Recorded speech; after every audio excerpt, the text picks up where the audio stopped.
10 के सभी विद्यार्थियों, आज मैं आपको सोशल साइंस का एक ऐसा पेपर बताने जा रहा हूँ जो कि आपके इम्पोर्टेंट है, लेकिन इसमें से फंसने वाला है। अरे भैया, आप तो ध्यान से समझ लो, है ना। चलिए शुरू करते हैं। संयुक्त उद्योग के उदाहरण है ऑयल इंडिया लिमिटेड। भारत में साइमन कमीशन कब आया? 1928 में। यहाँ से देखिए 1789 में राष्ट्रवाद की पहली स्पष्ट अभिव्यक्ति किस क्रांति हुई थी? फ्रांस में। सत्ता की साझेदारी ठीक है, क्योंकि इसमें सामाजिक समूहों के बीच टकराव बढ़ जाता है। लोकतांत्रिक सरकार वैध होती है इस संदर्भ में। यह लोगों द्वारा निर्वाचित अपनी सरकार होती है। ये हो जाएगा उपयुक्त सभी, यहाँ से देख सकते हैं आप। इसके बाद में ये दूसरा रहेगा, तीसरा, चौथा, ठीक है। ये पांचवा रहेगा, यहाँ से देखिएगा छठा, ठीक है भैया। इसके बाद में अपन रिक्त स्थान की बात करेंगे तो ये अपन ने पूरा भर दिया हमारे बच्चों के लिए, ताकि उनको दिक्कत नहीं आनी चाहिए, बस सीधी सी बात है। देखिए मागाओ का जाएगा गोवा। बजाज आजो लिमिटेड, ये जो है ना, ये निजी उद्योग है। भारत में अनुबंधित श्रमिक गिरमिटिया।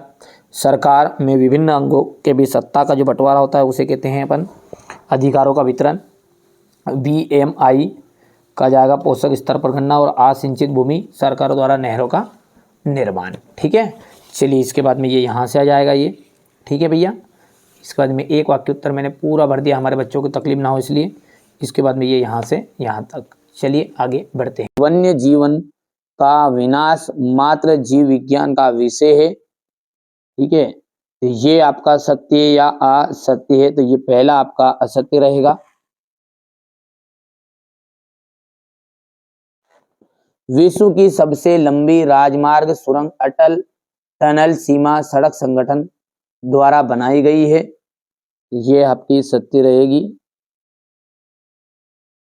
जलियांवाला बाग में सिपाहियों को भीड़ पर गोली चलाने का आदेश जनरल डायर ने दिया था, ये भी आपका सत्य है। पुरुष एवं महिला के बीच श्रम के विभाजन का आशय श्रम के लैंगिक विभाजन से, ये आपका सत्य रहेगा। नियमित, स्वतंत्र एवं निष्पक्ष चुनाव लोकतंत्र का मूल्यांकन करने में सहायता करते हैं, पांचवा सत्य है। और अंतिम जो है, मुद्रा जो है आधुनिक रूप से सोना चांदी नहीं, ये आपका असत्य है। अब यहाँ से आप बढ़िया से, हमारे इंग्लिश मीडियम वाले बच्चे स्क्रीनशॉट लेंगे, बढ़िया से कंप्लीट करना है। पहाड़ी क्षेत्रों में मृदा अपरदन की रोकथाम के उपाय बताइए। एजेंडा 21 क्या है? मृदा अपरदन से क्या तात्पर्य है? समावयवता के आधार पर संसाधनों का वर्गीकरण कीजिएगा। चलिए अगला देखते हैं। भारत की एक खाद्य फसल का नाम बताइए जहां यहाँ पैदा की जाती है। एक पेय फसल का नाम बताइए जिसको उगाने के लिए अनुकूल परिस्थितियां। कच्चे माल के आधार पर उद्योग कितने प्रकार के होते हैं? जल प्रदूषण को नियंत्रित करने हेतु 2 उपाय। पाइपलाइन से किन वस्तुओं का परिवहन किया जाता है? राज्य राजमार्ग। अंतरराष्ट्रीय व्यापार का क्या महत्व है? रेशम मार्ग।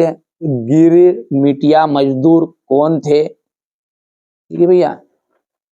इसके बाद में यहाँ से देखिए, स्पिनिंग जेनी से क्या तात्पर्य? भारतीय व्यापारियों के निर्यात व्यापार का नेटवर्क कब और क्यों टूटने लगा? महात्मा गांधी ने कहा कि स्वराज्य की लड़ाई दरअसल अभिव्यक्ति, प्रेस और सामूहिकता के लिए लड़ाई है, कारण लिखिए। पांडुलिपियां क्या है? हाथ की छपाई की अपेक्षा मशीनी छपाई के ने मुद्रण की क्रांति ला दी थी, समझाइए, स्पष्ट कीजिए। घरेलू, सकल घरेलू उत्पाद किसे कहते हैं? असंगठित क्षेत्र में मजदूरों के सामने आने वाली कठिनाइयां। श्रम कानूनों में लचीलापन कंपनियों को कैसे मदद करेगा? कंटेनर क्या है, इसकी उपयोगिता? यहाँ से देखिए क्वेश्चन नंबर 18 है, ग्राम पंचायत के कार्य लिखने हैं। और संघवाद की प्रमुख विशेषता है ऋण शर्तों का वर्णन। ये यहाँ से क्वेश्चन नंबर 21 है आपका, हो गया। चलिए बढ़िया से आप तो तैयार